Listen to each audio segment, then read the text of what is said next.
this week's special Football Coaches Teleconference previewing Big South Football Playoff teams as we gear up for the postseason. A couple notes to pass along before we begin with Coach.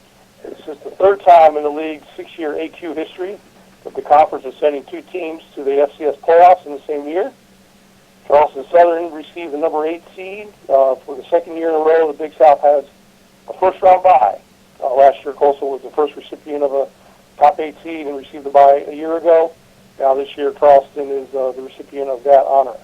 And as I mentioned, third time, 2 teams from the Big South in the postseason. The Big South is 7-8 all-time in the postseason, including 4-1 at home, and the league has advanced in each of the past 4 years. And with that, I'll turn it over to our first coach of the day, actually our only coach. We won't have a coach until next week for hopefully multiple coaches. But head coach of the Coastal Carolina Chanticleers is making the tournament for the 4th year in a row. Head coach Joe Moglia. Hello, Coach. Hey, good morning, Mark. Or good afternoon. That's right. It's a little later as our usual time. First off, congrats on getting an at-large bid. If you can just open up and summarize the season that led you to this point, then we'll start taking questions and talk about this week's opponent. I think we kind of divide our season probably in 2 halves because we had a bye week after our first 6 games. I thought we played well enough certainly to win over the span of the first 6 games of the season, but we didn't play that well. And we tried to talk about, let's make a commitment in the second half of the season to actually improve over where we were the first half. And I think we did that. I think we actually did that. Now, the record the second half of the season does not show that because of our loss to both Charleston Southern as well as Liberty. But I do think our guys are playing well. I think Liberty did a very good job against us this past Thursday. And, the game could have gone either way at the end. But at the end of the day, they won that game. The Charleston Southern game, again, was a great college football game. And Charleston Southern won that game. And by the way, I want to congratulate Jamie and his entire staff as well as his entire team for getting the bye and representing the conference along that line as well. This past Sunday, I talked to our guys about, we had the first half of the season, we had the second half of the season, now you have playoff football. And the playoff time is always exciting. It's do or die, and you've got to be able to get the job done. So we're looking forward to being able to play Citadel at our place on Saturday. They certainly had an incredible upset win over South Carolina. But, it's playoff football. These are the best teams in the country. We represent our school as well as the Big South. And, we'll be ready to go come Saturday. All right, Coach, thanks very much. At this time, we'll start taking questions for Coach Moglia. To ask a question, please press *1 on your phone at any time, or click the Q&A link near the top of your browser, and click Raise Hand if you join us via the web. And, Coach, while we wait for the question queue to fill up, if you can talk a little bit more about the Citadel from what you've seen this past season of the Bulldogs. I think, I think everybody's certainly aware of the incredible victory they had over South Carolina. That's something I know that, their staff and the team is certainly very, very, very proud of. They also had, I think, a really great season. They had a loss to an FBS team as well as 2 top 10 FCS programs. Their offense, was certainly a team to be reckoned with. They run the triple option with a lot of expertise and some really outstanding execution. Their quarterback, this is not unusual for a triple option team, but he's also the leading rusher, as well as the guy that throws the ball for them.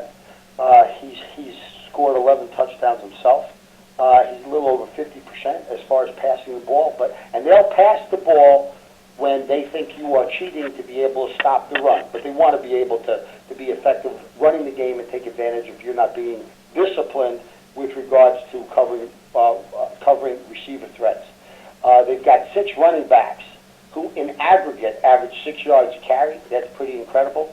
And their wide receivers can catch the ball, but they're also excellent blockers. And their entire offensive line pretty much has been 2-year starters. And that's also a big reason for why they've been effective on offense. You want me to continue with defense and special teams, or you want me to wait a while? No, go right ahead. Okay. So from a defensive perspective, they are tough, physical, aggressive kids.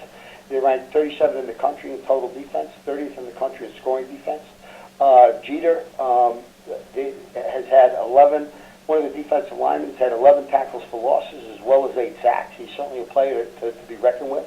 And Delaney, number 32, one of the defensive backs, had 5 interceptions and multiple pass breakups. but they're physical, like their offenses. They're a physical team, and they will get to the ball on you. And from a special team perspective, their kickoff return is seventh in the country. Their kid Washington looks like he's the primary return guy. He averages 25 yards a carry. You've got Goins, who both kicks field goals and kickoff for them. He's got 86% success ratio on his field goals, and he gets the ball down near around the goal line. And the punter averages 38 yards, and they do a good job with regard to coverage. So they're outstanding on offense. They're tough and physical on defense, and certainly sound and effective across the board with regard to special teams. So we certainly know we have our work cut out for us. Thank you, Coach, for taking questions for Coastal Carolina head coach Joe Moglia. Again, ask a question, press star 1 on your phone at any time, or click the Q&A link near the top of your browser, or click raise hand if you joined us via the web. Coach, unlike past playoffs, you're playing in somewhat a familiar foe. You played the Citadel last year. Just what's the difference in that from preparation and just the lure of the playoffs in that regard? Well, remember, this was also their first game as a staff last year. So while they had a good spring practice, and they certainly had 4 weeks to get ready for opening day, now they've been together 2 solid years. That's another spring practice plus two seasons. So you almost can't even compare those games. And certainly they were very effective moving the ball against us, especially on the ground 2 years ago. I think they gained something like 385 yards. They've been effective moving the ball on the ground certainly since then.